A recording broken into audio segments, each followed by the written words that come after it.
Assalamualaikum warahmatullahi wabarakatuh. Saya Khairul Umam, SPDMA, dosen mata kuliah Bahasa Indonesia, program studi matematika, ingin menyampaikan rencana pembelajaran semester pada tahun pelajaran 2025-2026. Capaian pembelajaran program studi Bahasa Indonesia yang pertama, bertakwa kepada Tuhan Yang Maha Esa dan mampu menunjukkan sikap religius. Yang kedua, menjunjung tinggi nilai kemanusiaan dalam menjalankan tugas berdasarkan agama, moral, dan etika. Yang ketiga, dapat berperan sebagai warga negara yang bangga dan cinta tanah air, memiliki nasionalisme, serta rasa tanggung jawab pada negara dan bangsa. Yang keempat, menunjukkan sikap bertanggung jawab atas pekerjaan di bidang keahliannya secara mandiri. Dan yang kelima, menginternalisasi nilai, norma, dan etika akademik. Yang keenam, mampu menciptakan karya kreatif dan etis dalam upaya mengembangkan inovasi di bidang komunikasi. 7, mampu mempraktikkan public speaking untuk mencapai komunikasi yang efektif. 8, mampu dan cakap dalam mewawancarai, menulis, mengedit, mendesain, dan memproduksi berita serta bentuk pesan komunikasi lainnya, baik cetak maupun elektronik. Yang 9, menguasai konsep teoritis ilmu komunikasi secara umum dan utamanya konsep teoritis media komunikasi serta pengintegrasian berbagai media untuk penyampaian pesan yang efektif. Adapun deskripsi singkat mata kuliah Bahasa Indonesia yaitu pengembangan kepribadian Bahasa Indonesia. Setelah mengikuti perkuliahan ini, diharapkan mahasiswa mampu 1. Menggunakan bahasa Indonesia dengan memperkaya pikiran, gagasan, dan sikap ilmiah ke dalam berbagai bentuk karya ilmiah yang berkualitas. 2. Komunikatif dan memanfaatkan kemahiran dalam berbagai Indonesia untuk mengembangkan diri sebagai sepanjang hayat. Perkuliahan ini dilaksanakan dengan pendekatan komunikatif dan kontekstual melalui teknis diskusi, latihan, dan presentasi. Adapun mata kuliah yang akan disampaikan selama 1 semester ke depan, yang pertama yaitu kontrak belajar, yang kedua memahami sejarah, kedudukan, dan fungsi bahasa Indonesia, yang ketiga memahami ragam bahasa Indonesia, yang keempat memahami diksi dalam bahasa Indonesia, yang kelima menelaah frasa, yang keenam menelaah klausa dan kalimat, yang ketujuh membuat kalimat tunggal dan majemuk, yang kedelapan menelaah paragraf, yang kesembilan menelaah EYD, kelima, dan terakhir menulis berdasarkan ejaan yang disempurnakan. Adapun jenis penilaian yang dilakukan adalah keaktifan 15%, kuis 15%, penugasan 30%, UTS 20%, dan UAS 20%. Baik, untuk kali ini mari saya akan menyajikan satu mata kuliah yaitu paragraf. Hari ini saya akan menjelaskan paragraf ya. Lihat ya. Paragraf. Nah, sebagaimana kita ketahui, di paragraf ini kita akan berbicara 1. Pengertian paragraf, 2. Struktur paragraf, 3. Syarat paragraf yang baik, 4. Jenis paragraf berdasarkan pola penalaran, 5. Jenis paragraf berdasarkan gaya ekspresi, dan yang terakhir jenis paragraf berdasarkan urutan. Nah, sebagaimana kita ketahui bahwa paragraf ini adalah langkah kesekian dalam bahasa Indonesia untuk memahami karya. Nah, maka dari itu pertama kita ke pengertian paragraf dulu. Jadi pengertian paragraf adalah sekumpulan kalimat yang menyampaikan satu gagasan dengan struktur berupa satu kalimat topik dan beberapa kalimat penjelas. Nah, ini yang harus kita ketahui yang jelas, paragraf itu harus terdiri atas minimal 2 kalimat. Yang pertama adalah kalimat topik dan yang kedua adalah kalimat penjelas. Nah, ini yang harus ada, wajib. Nah, kalimat penjelas ini dibagi menjadi dua, kalimat penjelas langsung dan kalimat penjelas tak langsung. Nah, maka baru dikatakan sebagai paragraf kalau ini ada. Kalimat penjelas tak langsung ini tidak harus. Yang jelas kalimat topik dan kalimat penjelas. Yang jelas kalimat penjelas langsung. Ini dulu struktur yang paling penting. Baru kemudian kalimat penjelas tak langsung, itu pun kalau dibutuhkan.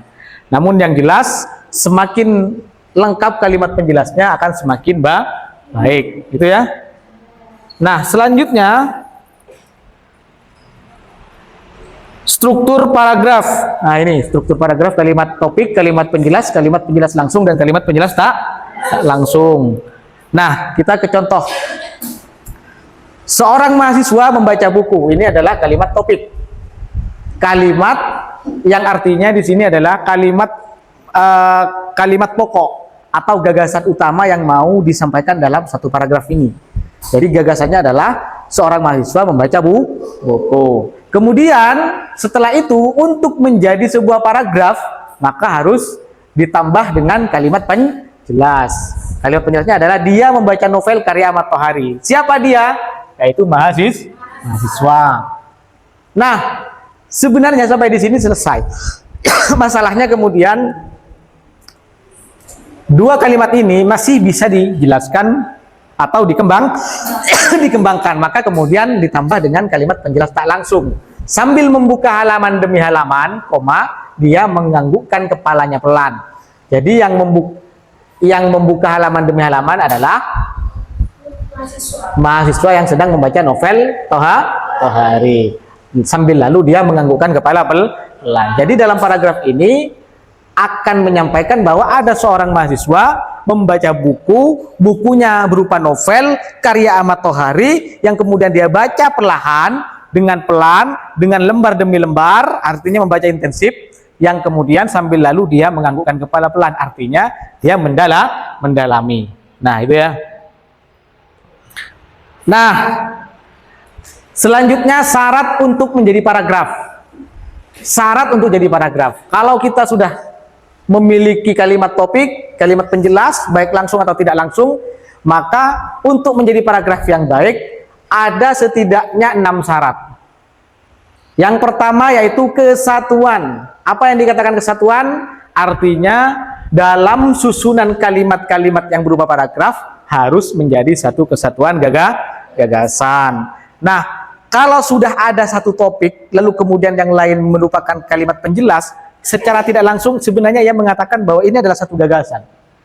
Seperti tadi disampaikan, ditulis, ada seorang mahasiswa baca bukunya berupa novel, karyanya Tohari, lalu kemudian dia membacanya perlahan, dengan lembar demi lembar dibuka, dan kemudian menganggukkan kepala. Artinya dalam satu paragraf ini kan sudah menjadi satu gagasan, yaitu ada seorang mahasiswa membaca buku dengan baik, atau seorang mahasiswa membaca novel dengan teliti. Kan itu intinya.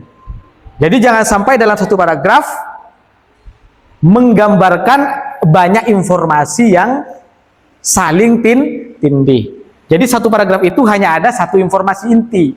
Yang lain adalah menjelaskan atau memperjelas atau memperdalam penjelasan tentang kalimat topik tersebut, sehingga kemudian kalimat topik menjadi benar-benar jelas.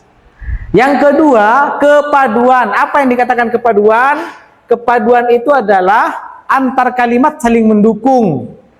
Antar kalimat yang menyusun paragraf itu saling mendukung, baik dengan atau secara gramatikal ataupun secara leksikal. Secara gramatikal artinya secara ketatabahasaan, secara leksikal atau secara makna. Nanti saya jelaskan di belakang tentang kepaduan ini, ya.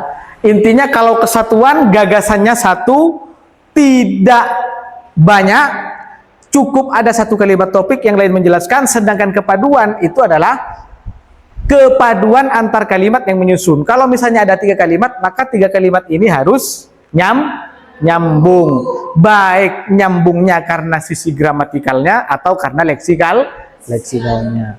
Nah, yang ketiga, kelengkapan. Apa yang dikatakan lengkap? Yang dikatakan lengkap itu adalah ketika unsur kalimat topik dan kalimat penjelasnya sama-sama ada. Nah, maka kemudian kalimat penjelas, semakin banyak kalimat penjelas untuk menjelaskan kalimat topik, ini juga akan berdampak pada kelengkapan paragraf. Paragrafnya akan semakin lengkap karena kalimat topik semakin dijelaskan dengan komprehensif. Jadi untuk menggambarkan satu suasana tentang kerinduan misalnya, atau menggambarkan suasana tentang hiruk pikuk misalnya, kita tidak cukup hanya mengatakan bahwa hari ini di pasar Gulu-Gulu banyak pedagang yang berjualan. Tapi kita butuh penjelasan tambahan, kalimat-kalimat penjelas tambahan agar suasana tentang hiruk pikuk ini tergambarkan dengan baik. Entah misalnya nanti kita gambarkan bagaimana pedagang saling menjajakan dagangannya, bagaimana misalnya pembeli saling berdesak-desakan, nah kan itu untuk menggambarkan suasana pasar yang hiruk pikuk.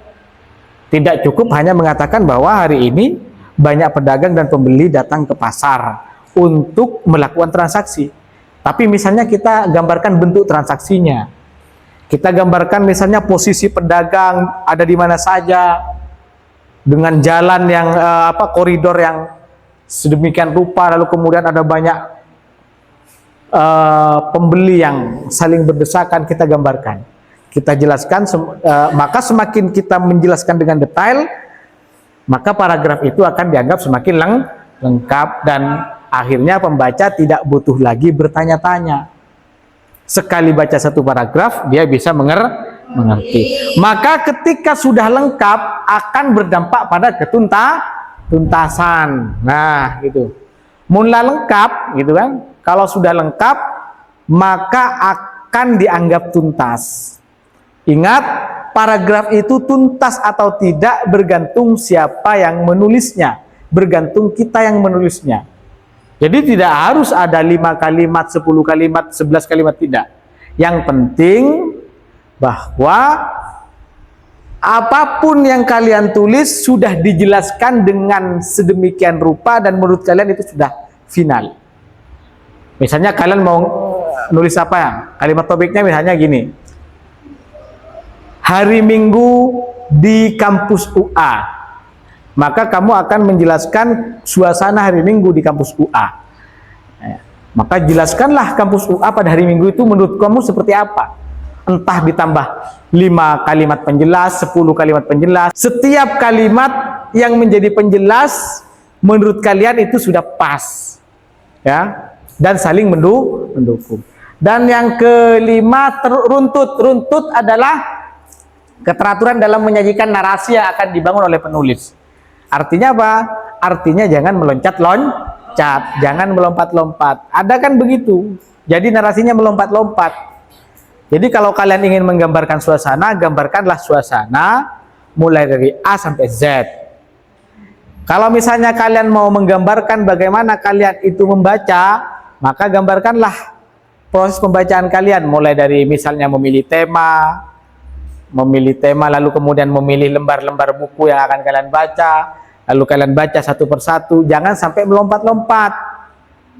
Baru memilih tema, tiba-tiba bukunya sudah selesai dibaca. Setelah selesai dibaca, baru kemudian melompat ke depan lagi bagaimana hendak membaca, gitu kan. Akhirnya orang kan bingung, ini baca buku atau bagaimana gitu.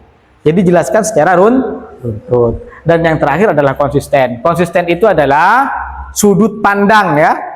Sudut pandang. Dari mana kalian memandang apa? Dari mana kalian itu menulis? Dari sudut pandang apa? Aku, dia, kami, kamu, mereka, gitu kan? Jadi kalau misalnya saya bilang saya, maka selamanya kamu harus bilang saya. Sudut pandangnya harus tetap saya. Jangan sampai berubah kepada kami, kita, aku, dan semacam. Kalau misalnya mereka, maka tetap mereka. Selamanya jadilah mereka. Oke, kita contoh. Contoh paragraf. M. Tabrani ditetapkan sebagai pahlawan nasional oleh Presiden Joko Widodo. Ya, Ini adalah kalimat topik. Jadi kalimat topiknya berbicara Tabrani ditetapkan sebagai pahlawan nasional oleh Presiden Joko Widodo. Penetapan anak nakal banyak akal itu, nah, anak nakal banyak akal itu artinya ini adalah penyebutan nama lain dari Tabrani. Tercantum dalam surat Sekretaris Militer Kementerian Sekretariat Negara nomor R9 KSN /SM/GT.0200 tanggal 3 November 2023. Jadi dalam paragraf ini ingin menyampaikan bahwa Tabrani ditetapkan sebagai pahlawan karena dia adalah orang yang dianggap pemersatu dalam menggagas bahasa Indonesia. Jadi jelas. Jadi kalimat topiknya ada di pertama, setelah itu kalimat-kalimat berikutnya dalam menjelaskan atau mengukuhkan kenapa Tabrani dianggap sebagai pahlawan atau pantas dijadikan pahlawan. Nah, maka kemudian kita lihat. Nah, kepaduan itu setidaknya dari gramatikal dan leksikal ini ada 8 ya. Kalau dari gramatikal ada transisi. Transisi ini kata penyambung antar kalimat. Itu transisi, kata penyambung antar kalimat. Di sini tidak ada. Penetapan anak nakal banyak akal itu tercantum dalam surat, enggak ada. Jadi tidak harus ya, tidak harus ada transisi. Artinya ini pilihan. Yang kedua referensi. Nah, referensi ini adalah kata yang kembali kepada susunan kalimat sebelumnya, baik persona ya, artinya dia, kamu, atau demonstrativa, atau menunjuk itu, ini dan itu. Maka ini dan itu namanya demonstrativa ya. Sedangkan dia, kamu, aku, saya itu namanya persona. Jadi bisa menggunakan ini. Misalnya contoh di depan, dia dianggap sebagai pahlawan. Nah, dia ini namanya persona ya. Mencoba menjelaskan tentang Tabrani dengan menggunakan referensi persona.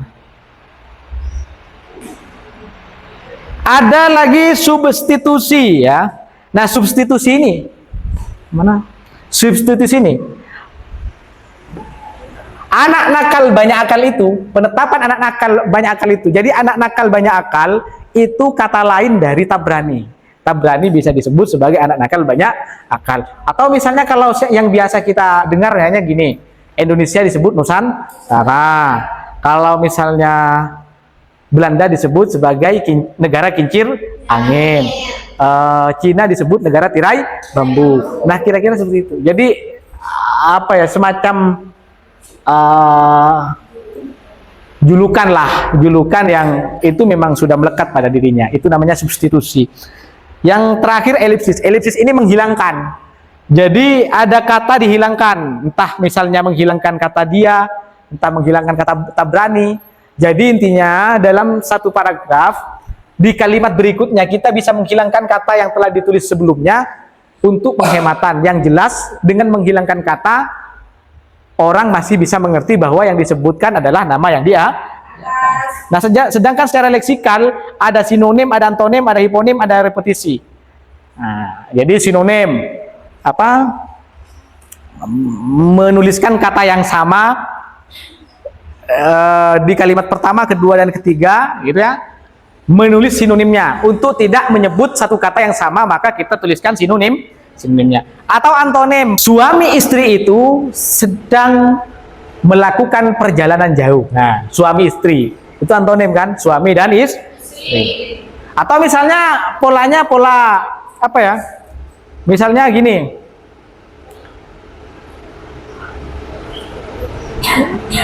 dia adalah pasangan yang sangat luman. Setiap hari kerjanya adalah memberi sedekah kepada orang lain. Namun Beberapa keluarganya menentang keras perbuatannya. Mereka berpikir tidak seharusnya melakukan begitu. Nah, artinya ini pola pertentangan, pola antonim ya. Pola bagaimana mempertentangkan antara kalimat pertama dengan kalimat kedua. Ada hiponim. Hiponim itu apa ya? Hiponim itu ada hiponim ada hipernim. Jadi semacam bagian. Kalau kita menyebut pohon, maka pohon itu ada akar, ada dahan, ada daun, ada buah. Maka itu namanya pola hiponim. Jadi kita mengembangkannya dengan dengan bagian-bagian yang terperinci. Darah, ada darah merah, ada sel darah putih dan semacamnya. Maka ketika kita berbicara darah, maka kita menjelaskan darah tidak hanya sekedar darah, tapi kita lebih kepada pengembangan macam-macam jenis darah tersebut. Selanjutnya jenis paragraf menurut penalaran. Yang pertama adalah deduktif, yaitu dari umum ke khusus. Artinya apa? Artinya kalimat topiknya di awal, kalimat penjelasnya di akhir. Jadi kalimat topik itu harus selalu umum ya. Kalimat khusus adalah kalimat penjelas. Induktif dari khusus ke umum berarti kalimat topiknya ada di belakang. Sedangkan ineratif itu kalimat topiknya ada di tengah. Jadi kalimat penjelas dulu khusus, lalu kalimat umum yaitu kalimat topik, baru kemudian kalimat penjelas lagi. Dan campuran ini, kalau campuran ini kalimat topiknya ada di seluruh kalimat yang ada di paragraf tersebut. Biasanya cenderung digunakan dalam narasi-narasi yang sifatnya narasi-narasi dalam dunia fiksi ya, baik novel ataupun cerpen.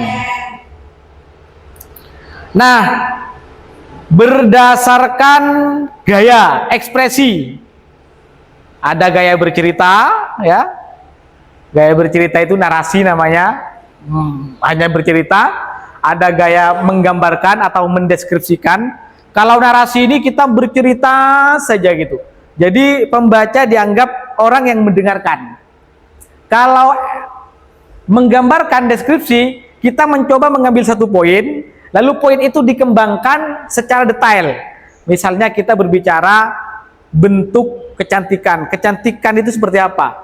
Alisnya yang begini, bibirnya yang begini, matanya yang begini. Nah, tapi kalau narasi ini kita menceritakan sekaligus banyak hal.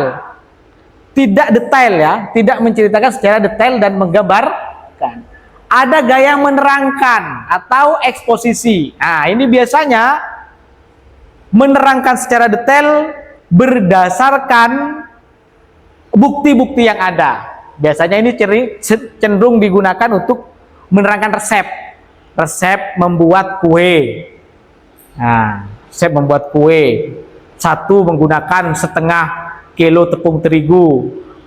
Dua, menggunakan mentega seperempat, dan semacamnya. Gaya memengaruhi atau persuasi. Nah, biasanya paragraf ini adalah dikembangkan dengan maksud untuk memengaruhi pembaca. Jadi pembaca diajak untuk sama dengan pikiran penulis, gitu loh. Biasanya ini gaya-gaya orasi ya, gaya-gaya orator. Kalau kalian misalnya senang jadi orator, biasanya kalimat-kalimatnya itu kalimat-kalimat persuasif, kalimat mempengaruhi, mengajak, membuat orang itu terpengaruh sama dengan kita, gitu loh. Yang selanjutnya gaya memberikan alasan logis, argumentasi ya. Gaya memberikan alasan logis atau argumentasi. Biasanya ini lebih kepada mempertahankan satu hal dengan alasan-alasan logis dan referensi-referensi yang jelas. Itu namanya argumentasi. Biasanya cenderung digunakan di diskusi-diskusi atau debat-debat. Nah, yang terakhir urutan paragraf, ada pengantar, ada isi, ada penutup. Jadi biasa.